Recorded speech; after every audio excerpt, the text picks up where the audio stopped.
Hola, buenas tardes. El día de hoy vamos a hablar sobre la insulina, este medicamento que ha sido tan controversial y que ha generado mucha discusión entre pacientes y médicos, pero que vamos a tratar de desenmascarar algunos de los mitos a los cuales se le han colgado a la insulina, poder entender qué es realmente la insulina y con esto tratar de que ustedes vean que la insulina es una herramienta bastante eficaz para el tratamiento de la diabetes mellitus. Comenzaremos diciendo que la insulina es una hormona, es una proteína que se produce en las células beta del islote de Langerhans del páncreas endocrino. Pocas palabras, nuestro páncreas, que es un órgano localizado en el abdomen, en la parte superior, pegado al estómago, tiene unas células que se encargan de producir o tener una función glandular y producen hormonas. Esta hormona insulina se encarga de hacer que las células periféricas aprovechen la glucosa que nosotros tenemos circulantes. Las células obtienen energía a través de la glucosa y esta puede entrar a la célula exclusivamente por la acción de la insulina. Es como si la insulina fuera la llave que le abre la puerta a la glucosa, al azúcar. En el paciente con diabetes tipo 1, esta insulina desaparece, deja de producirse por diversos mecanismos que no vale la pena aquí mencionar, pero el paciente deja de producir esta insulina y entonces la glucosa no tiene la capacidad de entrar a la célula y se expresa la diabetes tipo 1. En el paciente diabético tipo 2, lo que sucede es que la célula se vuelve resistente a la insulina. Es como si la chapa estuviera oxidada y entonces a la llave, que es la insulina, le cuesta trabajo abrir la puerta. Tiene que hacer varios intentos para que pueda entrar la glucosa. Al principio, el paciente se adapta a esto produciendo una mucho mayor cantidad de insulina y esto hace que se mantengan los niveles de glucosa aparentemente normales y es cuando el paciente empieza a ranguear en glucemias en ayuno entre 90, 95, 98, 101, 97 y ahí anda. Todavía está dentro de rangos de normalidad, pero ya está pegándole al techo y esto es porque el páncreas está esforzándose para mantener un buen nivel de glucosa. Hasta que llega un punto que el páncreas se agota y entonces deja de producir insulina y es cuando se expresa la diabetes. La insulina es producida por el páncreas de todos los mamíferos y de hecho la producimos desde la etapa intrauterina cuando estamos dentro de nuestra mamá. Esta insulina es una proteína que pues es un poco compleja y que comparte características muy semejantes entre todos los animales mamíferos, les decía yo, pero tiene algunas diferencias. Basándose en eso, aproximadamente a principios de los años 20, Banting y Best, dos investigadores, se dedicaron a utilizar extractos de páncreas de algunos animales, inicialmente de perros, para poder tratar la diabetes de forma experimental. Y se dieron cuenta que funcionaba, los niveles de glucosa bajaban en los pacientes, en los perros diabéticos que ellos atendían. Hasta que llegó la oportunidad de utilizarla por primera vez en un paciente, Leonard Thompson, un niño de 14 años que estaba al borde de la muerte por una diabetes tipo 1. El paciente estaba totalmente emaciado, prácticamente en un estado de agonía con una muerte cercana. Y una vez que se empezó el tratamiento con insulina o con extracto de páncreas, que en ese entonces se le llamaba isletina, el paciente mejoró dramáticamente. Todavía vivió 13 años más hasta que a los 27 años de edad fallece de una neumonía, pero la diabetes no acabó con él en etapas tempranas como sucedía frecuentemente en los pacientes a principios del siglo pasado.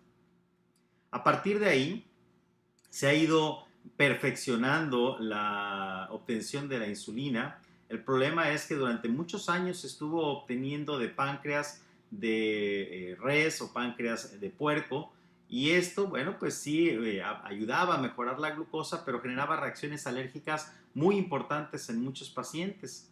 Hasta que a principios de los años 70 se logra humanizar la insulina. Es decir, mediante algo que se llama ingeniería genética, logramos que una bacteria que se llama Escherichia coli empiece a producir insulina idéntica a la humana. Se le metió ahí la información genética de cómo se produce insulina humana y entonces esta bacteria empezó a producir insulina humanizada. Ustedes seguramente si han tenido contacto con insulinas, verán que hay algunas insulinas que dicen insulina humana. En realidad no es humana, es humanizada porque precisamente se obtiene a través de una bacteria. Posteriormente, en mediados de los años 80, esta cadena de proteína, que es la insulina, fue modificada de manera artificial para poder cambiar las características del comportamiento dentro del cuerpo de la insulina, haciendo algunas insulinas más precisas, con menos efectos secundarios y que se comportaran fisiológicamente mucho más parecidas a la insulina que nosotros producimos. Y estos se llaman análogos de insulina y son los que actualmente utilizamos para el tratamiento del paciente con diabetes. Ahora bien, cuando el paciente con diabetes requiere ser tratado con insulina, surge un gran conflicto cultural. La mayoría de los pacientes rechazan el tratamiento a insulina porque se han llenado la cabeza de múltiples mitos que corren a través de las comadres, de los conocidos, de los abuelos, etc. El más común y que seguramente usted ha escuchado es que la insulina deja ciego. Total mentira. Si la insulina dejara ciego, como ya comentamos, todos nosotros tenemos insulina en la sangre desde que nacemos, todos seríamos ciegos, y no es así. Por el contrario, la diabetes mellitus es la primera causa de ceguera en el mundo. ¿Qué es lo que sucede en los ojos cuando aplicamos insulina a un paciente? Bueno, el ojo es una cavidad, es un globo que está lleno de un gel transparente que se llama humor vítreo.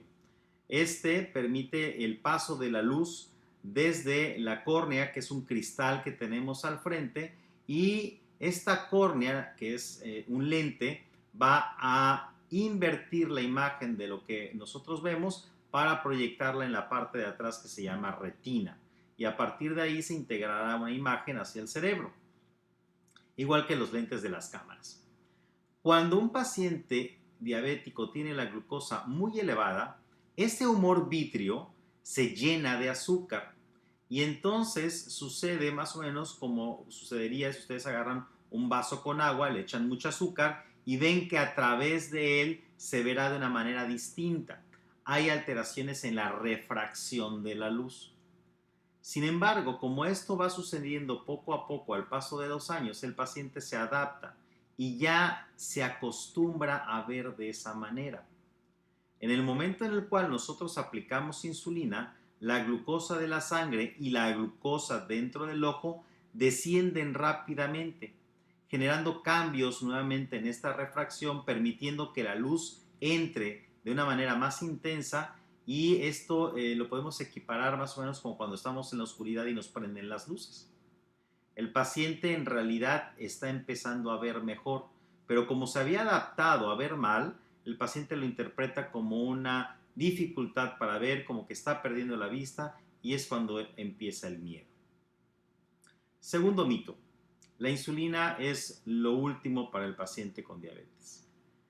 Como les platiqué, hay dos tipos de diabetes, la tipo 1 en la cual desde el principio desaparece la insulina y la tipo 2 que va disminuyendo con el paso del tiempo. Pues los pacientes diabéticos tipo 1, que generalmente son niños y adolescentes, a estos debemos de administrarles insulina desde el principio y para toda su vida. No tenemos otra opción más que el tratamiento con insulinas.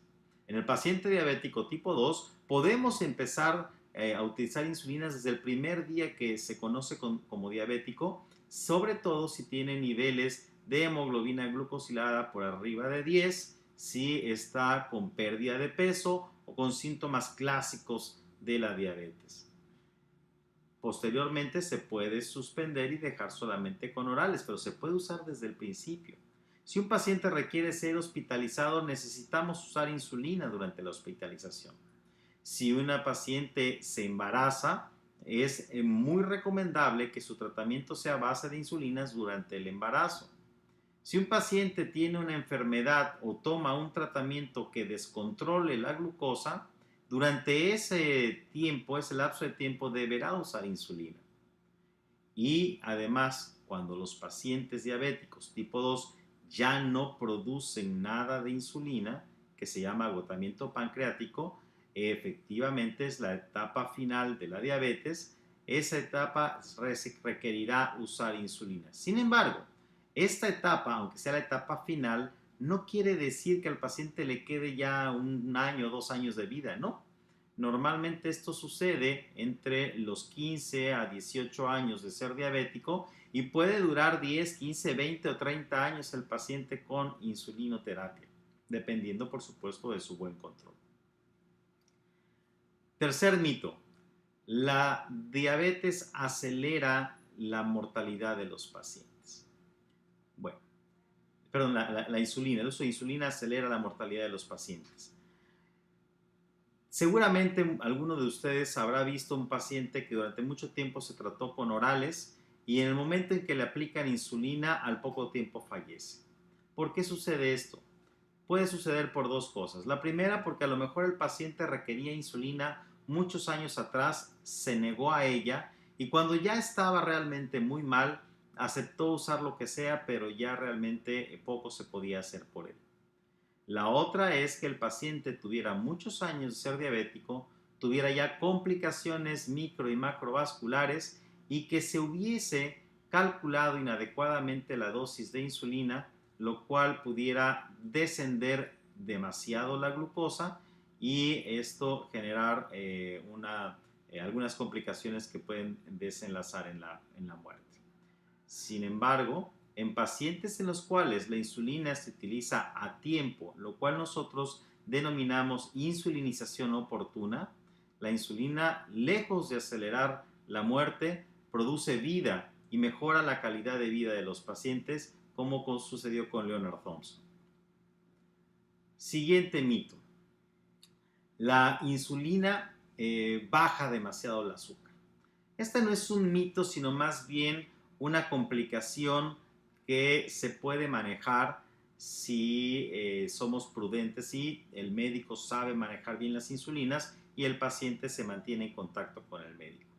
La dosis de insulina no es la misma para todos, hay que ajustarla dependiendo de cada paciente, de cómo se alimenta, su actividad física, su tasa metabólica, nivel de descontrol, etc. Y además existen muchos tipos de insulinas, cada esquema de insulina se adaptará a un paciente distinto.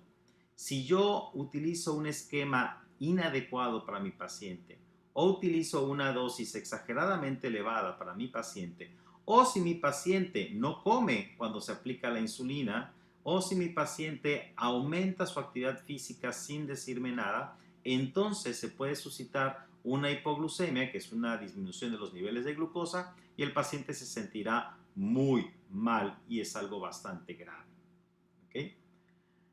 La insulina tiene que ser inyectada. Sí, ahí sí es tal vez el principal pero de la insulina. Sin embargo, hoy en día tenemos la factibilidad de tener dispositivos de aplicación de insulina que hacen más sencilla la administración y menos dolorosa. Yo no sé si a ustedes les habrá tocado, yo en algún momento vi algo así en casa de mi abuelita, las jeringas de cristal con agujas de metal gruesas que se tenían que reesterilizar y venían en un estuche de metal. Bueno, desde ese entonces que teníamos esas jeringas para administrar medicamentos, incluyendo la insulina, al día de hoy que tenemos agujas prácticamente imperceptibles, muy delgadas, tan pequeñas como de 4 milímetros, la verdad es que ha cambiado mucho la facilidad para aplicarse insulina y esto se vuelve menos doloroso, aunque no nos apartamos del hecho de que la mayoría somos medio collones para estarnos picando todos los días. Se está apenas en investigación para sacar al mercado insulinas orales o inhaladas. Sin embargo, por la estructura bioquímica y al ser una proteína de la insulina, esta se puede degradar fácilmente por el estómago, por el ácido del estómago, y esto es lo que dificulta que se pueda dar en pastillas. ¿Okay? El otro mito es que hay una planta de insulina. Esto no puede ser más absurdo. ¿Sí? La insulina es una proteína que producimos exclusivamente los animales, principalmente los mamíferos. Las plantas no producen insulina. Las plantas tienen sus mecanismos metabólicos de una manera muy distinta que los animales, de manera que no puede haber una planta de insulina, ¿sí? Y sí existen algunas plantas que tienen la capacidad de disminuir la glucosa. Sin embargo, también pueden tener efectos secundarios indeseables bastante graves, por lo cual no es recomendable estar tomando este tipo de cosas, ¿sí? Por último, la insulina debe de ser parte del tratamiento del paciente con diabetes en el momento adecuado. Es importante que usted entienda eso, que usted sepa que si es diabético, en algún momento va a utilizar insulina y que no es un castigo. Nosotros los médicos hemos sido los culpables de que usted crea que es un castigo, porque seguramente usted va con su médico y le dice, don Juanito, si no se porta bien, le voy a poner insulina. Por supuesto que usted interpreta eso como que lo van a castigar si no se porta bien, pero no es así. La insulina no es más que un medicamento más. Es el mejor medicamento para controlar la glucosa, pues es el más efectivo, el más potente. Es el que podemos utilizar en cualquier población, niños, viejitos, jóvenes, embarazadas, no embarazadas, en pacientes con daño renal, con daño hepático, con infecciones, hospitalizados, de todo tipo.